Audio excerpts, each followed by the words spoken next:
sign interview. Yeah, there you go. First. I have all 3 of the Moth Boys now. You did it. I Oh, did. yeah, You collected do. them all. You collected all the shitty Pokemon. You did I it. freaking Pokemon you, baby.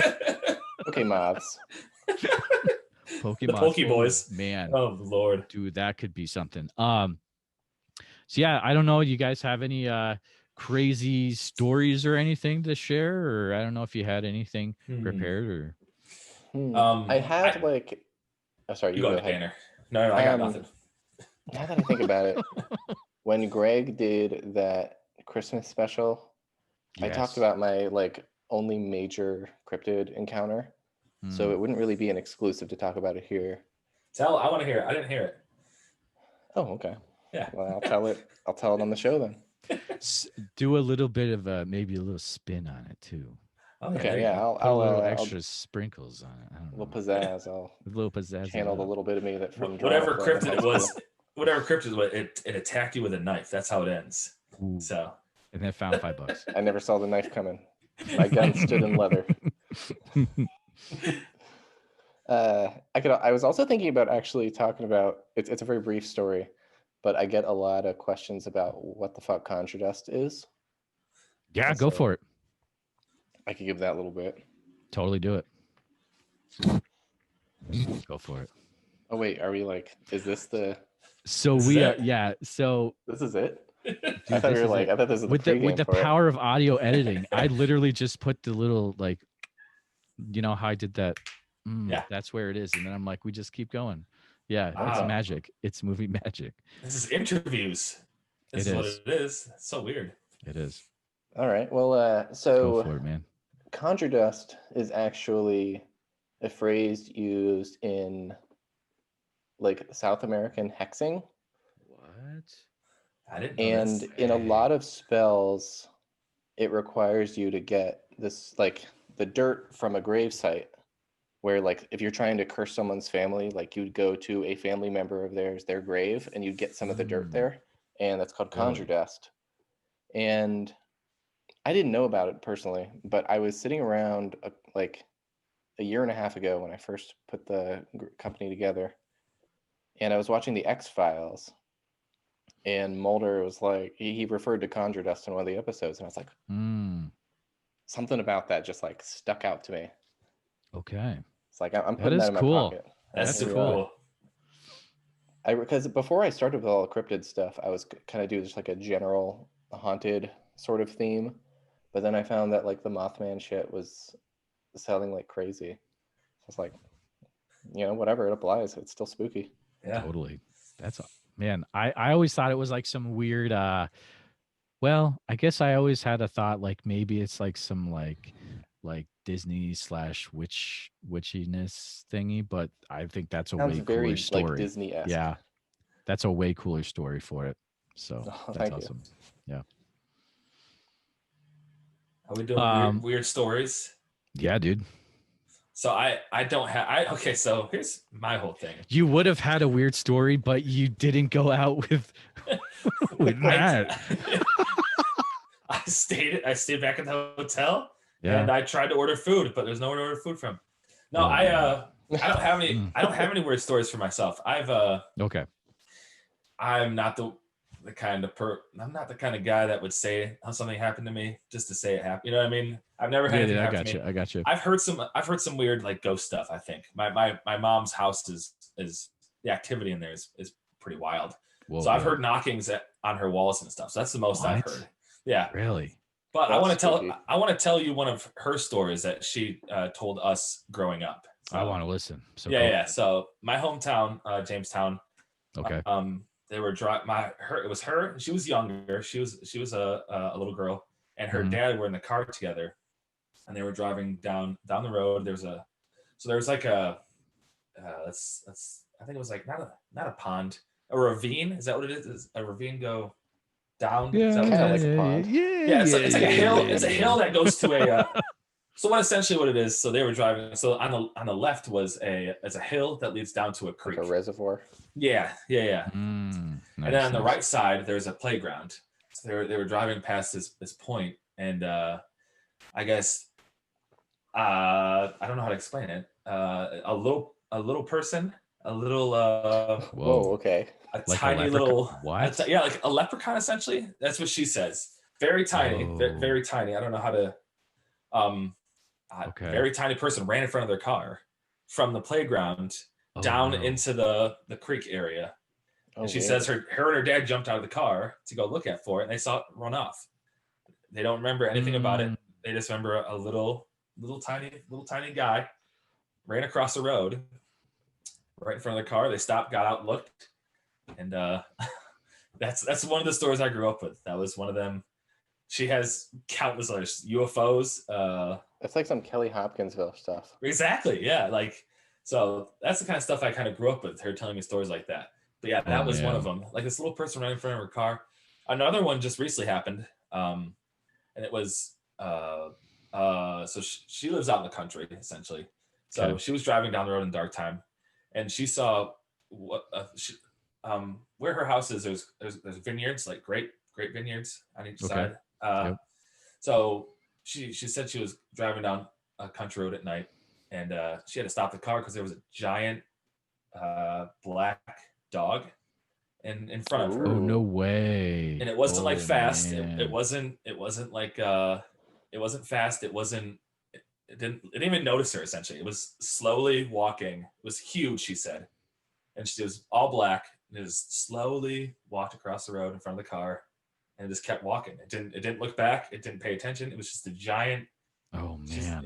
She's so. Wow. It's like I don't know what she doesn't know what it was. She thought maybe it was just a big wolf, but I don't. Up in Western New York, Ooh. I don't know, coyote. I don't know, but she said it was a giant dog, big black dog, walked in front of her car and just. She said it looked a little like I don't know if it was diseased maybe or something, but she said it was huge. So Wow. that was like That's she terrifying. was just texting me a minute before before we got on right now, telling me something that's happening in her house right now. Whoa. Yeah, Right we're now, messaging each other. synchronicities, dude. That's Yeah, some she said. synchronicities. I'll read the text real quick. She says, Let's do it, man. Weird activity in the house the past few days. Today I jumped out of my chair. Sounded like somebody was rattling her door. What a perfect timing. Right? Man, And wow. there she said her guy, his name's Kurt, said there was something going on. I said, why? He said things disappear and then show up out of the blue. Just randomly. Oh boy. This is the weird one right here. It was he said that he was laying on the couch and she was up in bed. He said he had heard weird noises. He said he tried to ignore it, but he got up and listened at the bottom of the stairs, and it sounded like he said it sounded like somebody was chewing or smacking their lips very loudly in their house. Oh, weird. Ooh, that's some Bell Witch stuff. Right? That is Legit. absolutely Bell Witch shit. Oh no. So yeah, she's always texting me going, I'm hearing this weird stuff. So yeah, my Oh, mom gets all no. the cool stuff, and then Wow. yeah, I guess I might have one weird thing. Real quick, I'm sorry, I'm taking up time Okay. here, but No, go for it. our house that we grew up in, once we left Mhm. that house, I have this feeling that like energies can attach to things. Like this house didn't like I the would fact say that so. they Yep. didn't like the fact that we were leaving this house that we grew up in for years and years. Wow. And my mom and my sister, their last experience there was, things shaking in the house, and like how ghost stories end, like the house is alive and moving.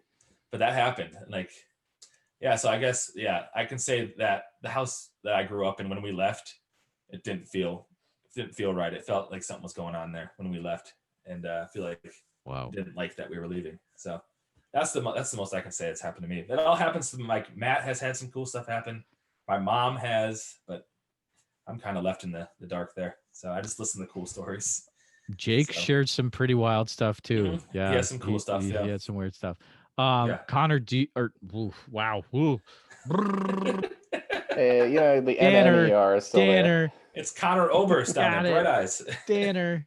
Okay. Sorry. I've interviewed 2 Connors so far, so I don't know why my mind crossed like that. there. Danner, do you mind sharing your cryptid story? All right. There are a few I kinda people got that two. haven't. I've got Yeah. a cryptid Okay. story, and one of them is more like a ghost story. Okay. But the cryptid story was probably when I was in middle school. I think it was probably in 8th grade, because I think my brother was probably, I think he was 5th grade, so I had to be 8th grade. We have a really big backyard out in the country that kind of like lines with this ridge with a bunch of maple trees. Mm-hmm. And it wasn't unusual for like a dog to be barking up a tree because we had a couple barn cats that would like get up in the tree and a dog would try to chase it. But one day we had this German Shepherd named Mackie, and she was just going crazy barking up this tree, like running around it, treating it like something big was up in this tree. And so my brother, his friend, and I went to go investigate, and we got about halfway to the tree from our back porch, Mm-hmm. and this humongous cat, and like I've seen bobcats, you know, they're not that big, they're maybe like Right. Yeah. this big, not including the tail. But this humongous, like all black cat fell from the tree, just like Whoa. not in any graceful way, hit the ground and then took off into the woods.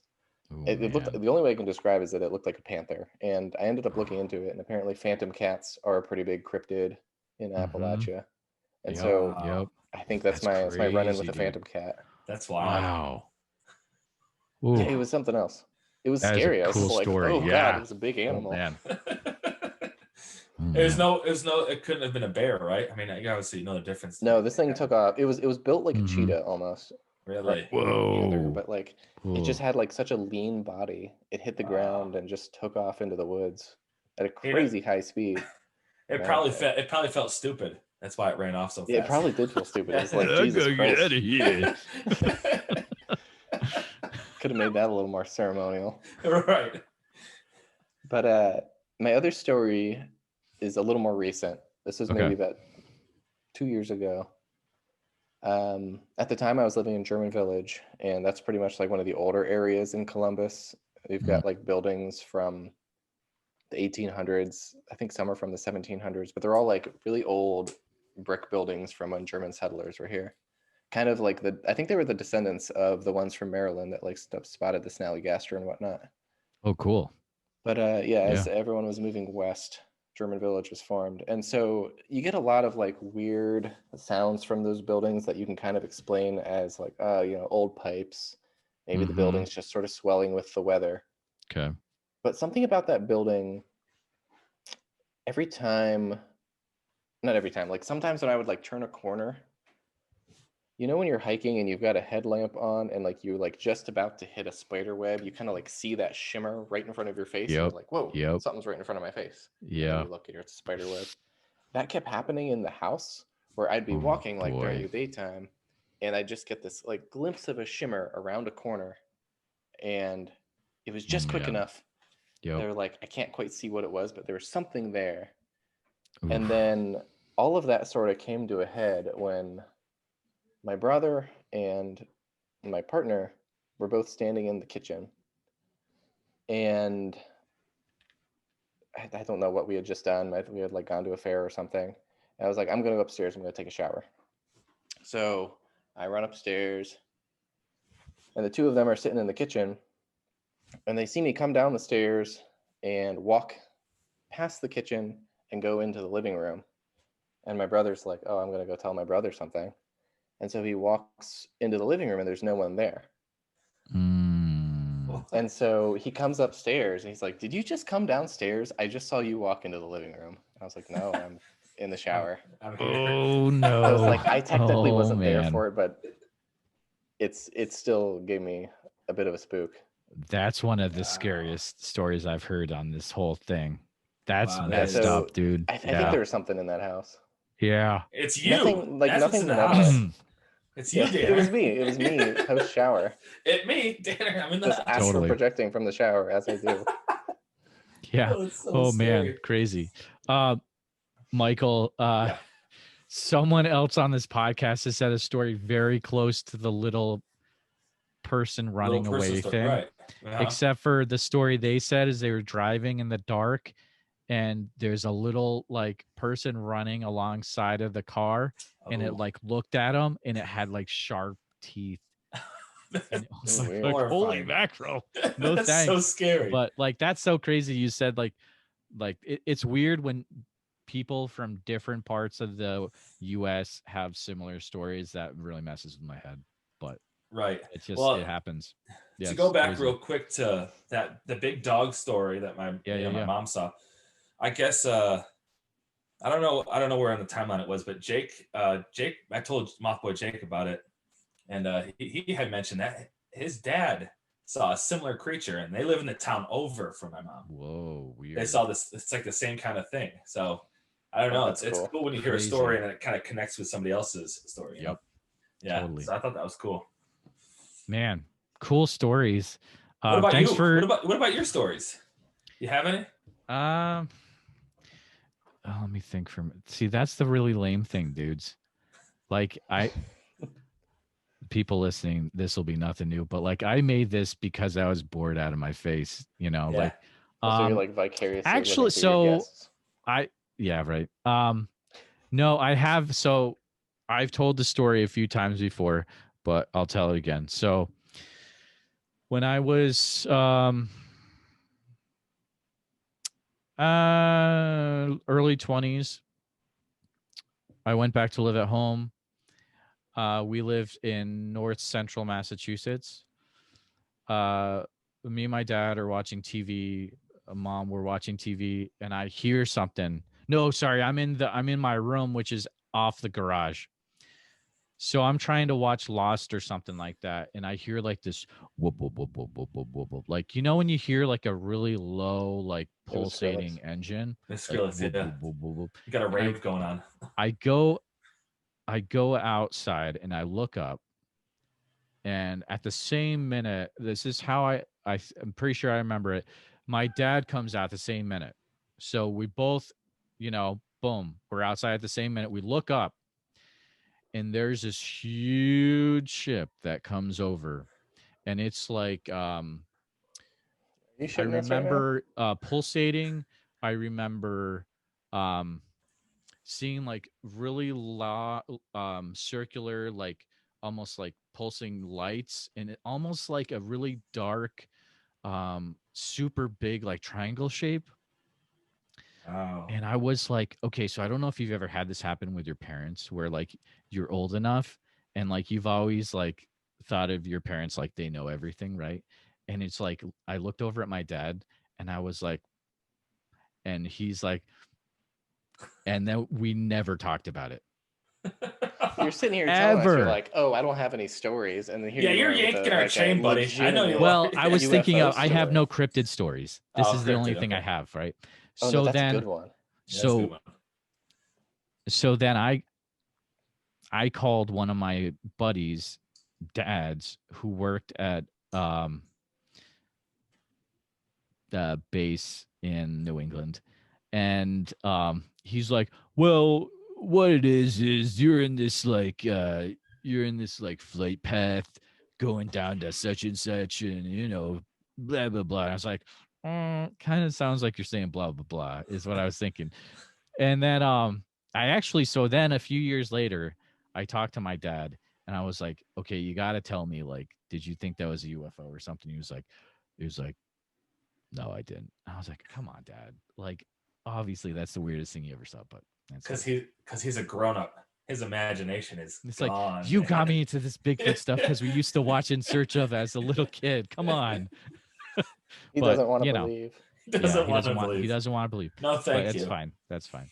That's a good story. That's the only. Yeah, that's a real good story. I told Ryan Sprague it. He thought it was pretty cool when I had Ryan Sprague on. But nice. My dad grew up in Great Barrington, which is during the time period, Unsolved Mysteries came back on Netflix, and there's like the Great Barrington, Massachusetts UFO episode, supposedly. I haven't seen that one. It's in the Berkshires of Massachusetts, where like all these like abductions happened.